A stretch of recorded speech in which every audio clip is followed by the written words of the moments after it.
السلام علیکم دوستو، میں ہوں سید کاشف محمود اور آج آپ کے لیے ایک بہت ہی خوبصورت ویڈیو لے کر حاضر ہوں۔ ہماری آج کی ویڈیو میں آپ کو سروں کی ملکہ ترنم نور جہاں کے بارے میں بتانے والا ہوں۔ دوستو، نور جہاں 21 دسمبر 1926 کو قصور میں پیدا ہوئی۔ ان کا گھریلو نام اللہ وسائی تھا۔ ان کا تعلق ایک موسیقار گھرانے سے تھا اور بچپن ہی میں اللہ وسائی کو موسیقی کی تربیت کے لیے استاد بابا غلام محمد کے پاس بٹھا دیا گیا، جہاں ان کو ٹھمری، خیال اور دیگر اصناف سکھائی گئی۔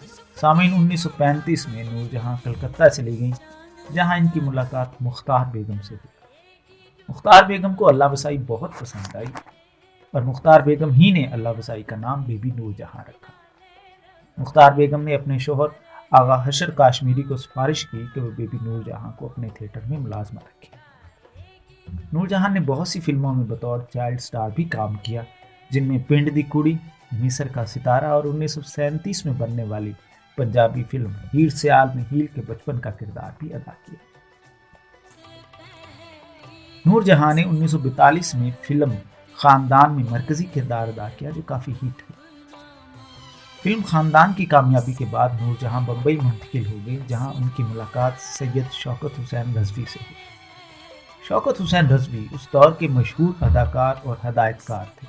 شوکت حسین رضوی اور نور جہاں ایک دوسرے کو پسند کرنے لگے، لیکن نور جہاں کے گھر والے ان تعلقات کے خلاف تھے۔ لیکن نور جہاں اور شوکت رضوی کا عشق جب سر چڑھ کر بولنے لگا اور انجام شادی پر ہوا۔ شادی کے بعد رضوی اور نور جہاں کے لیے ہر راہ ہی ترقی کی راہ ثابت ہوئی۔ 1945 میں نور جہاں نے پہلی مرتبہ زہرا بائی امبالے والی کے ساتھ قوالی گائی۔ 1947 میں پاکستان بننے کے بعد نور جہاں پاکستان آ گئی اور 3 سال بعد نور جہاں نے اپنی پہلی فلم چن میں بنانا شروع کی۔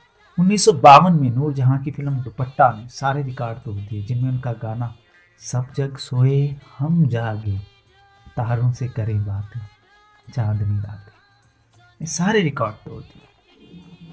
1952 اور 53 کے درمیان نور جہاں اور شوکت حسین رضوی کے درمیان شدید اختلافات پیدا ہوئے اور یہاں تک کہ نوبت طلاق تک پہنچ گئی۔ طلاق کے بعد نور جہاں نے پاکستانی فلموں کے ایک اداکار اجاز درانی سے شادی کر لی۔